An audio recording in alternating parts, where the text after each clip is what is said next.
ఆంధ్ర రాష్ట్రంలో మద్యం స్కామ్ జరిగింది. అది మ్యానుఫ్యాక్చరింగ్ దగ్గర నుంచి, డిస్టిలరీస్ మ్యానుఫ్యాక్చరింగ్ దగ్గర నుంచి ఆఖరి కన్జ్యూమర్ సేల్స్ వరకు కూడా ఈ అవినీతి జరిగింది అన్నది చాలా స్పష్టంగా అర్థమవుతుంది. ఎందుకంటే అసలు ఎక్కడా లేని విధంగా, ప్రపంచంలో ఎక్కడా లేని విధంగా ఈ డిజిటల్ యుగంలో కూడా ఓన్లీ క్యాష్ పద్ధతుల్లో అమ్మకాలు జరిపింది కేవలం ఒక ఆంధ్ర రాష్ట్రంలో మాత్రమే అనుకుంటా. ఇంత బ్లాక్ మనీ ఉండకూడదు, వైట్ మనీలోనే అన్ని ట్రాన్సాక్షన్స్ జరగాలి అని ఇంత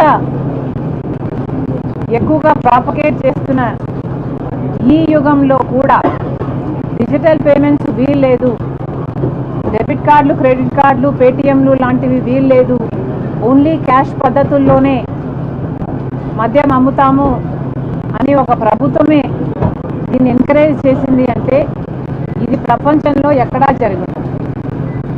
కాబట్టి ఇది ఒక ఆర్థిక నేరం, ఇది అంతకంటే పెద్ద నేరం. 3,500 కోట్ల రూపాయలు కమిషన్లు తీసుకున్నారు అని మీరు చెప్తున్నారు.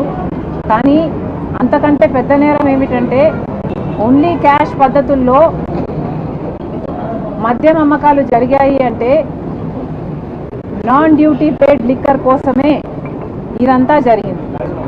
అంటే డ్యూటీని ఎగ్గొట్టడానికి నాన్ డ్యూటీ పేడ్ లిక్కర్ని ప్రోత్సహిస్తేనే వాళ్ళకు ముడుపులు వస్తాయి. కాబట్టి క్యాష్ పద్ధతుల్లో ట్రాన్సాక్షన్ జరగాలి అన్న మాట చాలా స్పష్టంగా కనిపిస్తుంది.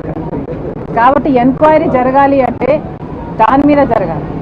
On the floor of the house ముఖ్యమంత్రి చంద్రబాబు గారే 5 సంవత్సరాలలో, వైసీపీ 5 సంవత్సరాలలో దాదాపు 1,00,000 కోట్లు మద్యం ఇలా నాన్ డ్యూటీ పేడ్ లిక్కర్ విధానంలో అమ్మడం జరిగింది.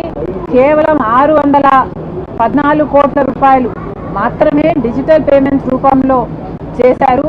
మిగతాది అంతా అన్అకౌంటెడ్ ఫార్ అంటే బ్లాక్లో, క్యాష్లో జరిగింది. దాని గురించి తేల్చాల్సిన అవసరం ఎంతైనా ఉంది. ఎందుకంటే కేవలం చంద్రబాబు గారి ప్రకారం అయితే కేవలం 0.62% అంటే 1% కంటే కూడా తక్కువ ఇలా డిజిటల్ పేమెంట్స్లో రూపంలో ప్రభుత్వానికి తెలిసి జరిగింది. మిగతాది అంతా అన్అఫీషియల్గా జరిగింది అంటే అది అంతకంటే పెద్దదే. అంతేకాదు 5 సంవత్సరాలలో వైసీపీ అధికారంలో ఉంది. ట్రస్టెడ్ లిక్కర్ బ్రాండ్స్కి ఏవి కూడా అసలు వాటికి అనుమతులు లేకుండా కొత్తవి, చీప్వి, లో క్వాలిటీ ఉన్నవి లేదా హార్మ్ఫుల్గా ఉన్నవి ఈ బ్రాండ్లని ఎందుకు ప్రోత్సహించారు? ఇది చాలా అనెథికల్గా జరిగింది. కాబట్టి ఎంతోమంది, దాదాపు లక్షల్లో ఉంటారో లేకపోతే కోట్లలో ఉంటారో, ఇంతమంది హెల్త్కి సంబంధించిన విషయం. ఆ 5 సంవత్సరాలలోనే దాదాపు 30 లక్షల మందికి కిడ్నీ, లివర్ ప్రాబ్లమ్స్ వచ్చాయన్నారు. 30,000 మంది ఈ హార్మ్ఫుల్ లిక్కర్ వల్ల చనిపోయారన్నారు. అంతేకాదు 900% న్యూరోలాజికల్ వీక్నెసెస్ కేసుల్లో ఇంక్రీజ్ని చూసామన్నారు. ఇలాంటి 1 కాదు 2 కాదు ఎన్నో రకాలుగా ఈ ట్రస్టెడ్ లిక్కర్ బ్రాండ్స్ని అనుమతించకపోగా చీప్ లిక్కర్ని, లో గ్రేడ్ లిక్కర్ని, హార్మ్ఫుల్ లిక్కర్ని మాత్రమే సరఫరా చేయడంతో లక్షల్లో, కోట్లలో ఇది ఎఫెక్ట్ అయింది. అంత జనాభాకి ఇది ఎఫెక్ట్ అయింది. కాబట్టి ఎంక్వైరీ జరగాలి అంటే దాని మీద కూడా జరగాలి.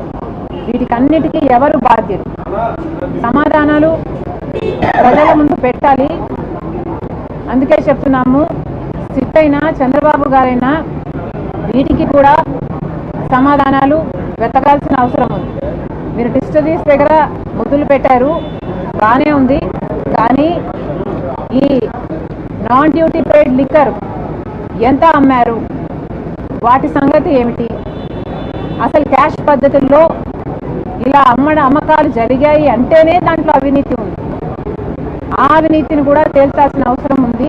అంతేకాదు, ట్రస్టెడ్ లిక్కర్ బ్రాండ్స్ని కాకుండా లో గ్రేడ్ లిక్కర్ బ్రాండ్స్ని, హార్మ్ఫుల్ లిక్కర్ బ్రాండ్స్ని ఎందుకు ప్రోత్సహించారు, దాని మీద కూడా ఎంక్వైరీ జరగాల్సిన అవసరం. జగన్మోహన్ రెడ్డి గారిని కూడా అడుగుతున్నాము. జగన్మోహన్ రెడ్డి గారు కూడా సమాధానం చెప్పాల్సిన అవసరం ఉంది.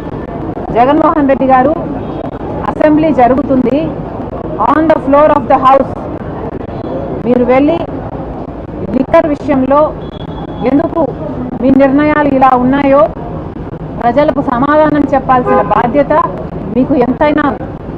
జగన్మోహన్ రెడ్డి గారిని మళ్ళీ చెప్తున్నాం, జగన్మోహన్ రెడ్డి గారు ఓన్లీ క్యాష్ పద్ధతుల్లో ఎందుకు లిక్కర్ అమ్మకాలని అలౌ చేశారు?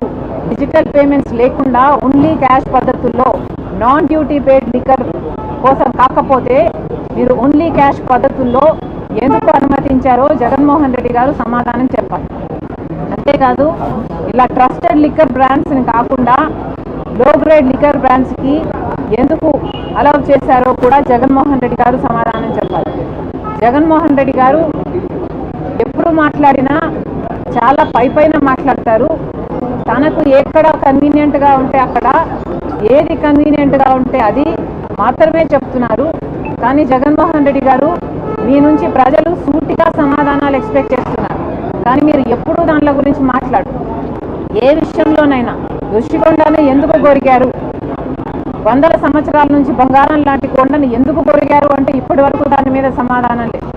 రాజశేఖర రెడ్డి గారి జలయజ్ఞంలో ప్రాజెక్టులు మీరు 6 నెలల్లో పూర్తి చేస్తామని చెప్పారు, ఎందుకు పూర్తి చేయలేరు అంటే దాని గురించి ఎప్పుడు సమాధానం చెప్పరు.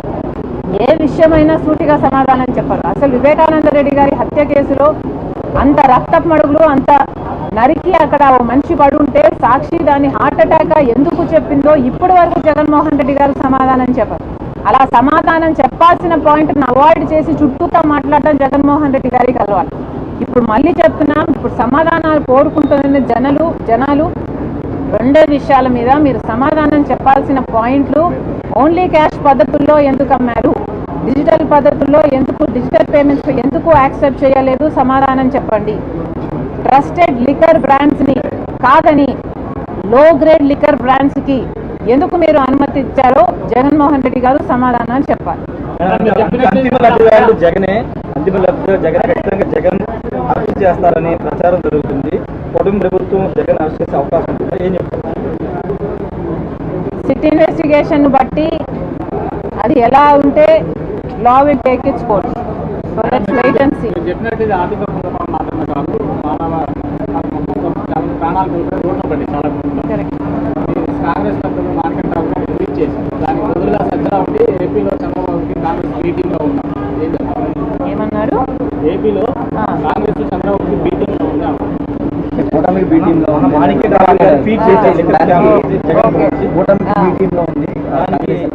మన కోర్టు దగ్గర